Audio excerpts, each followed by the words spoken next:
बघा मित्रांनो, सोप्या पद्धतीने हे पण आपण गणित करूया. बघा सोप्या पद्धतीने कसं, कैलासकडे किती गाढव जास्त आहेत बघा.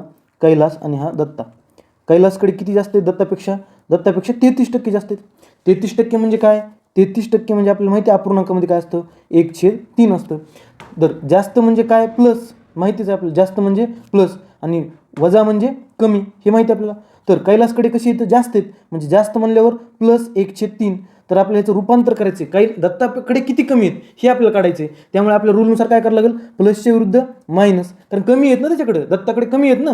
तर 3 आणि 1ला 1 1 आणि 3 आणि 1 प्लस आहे ना, तर 3 आणि 1 4 म्हणजे काय झालं? 1/4.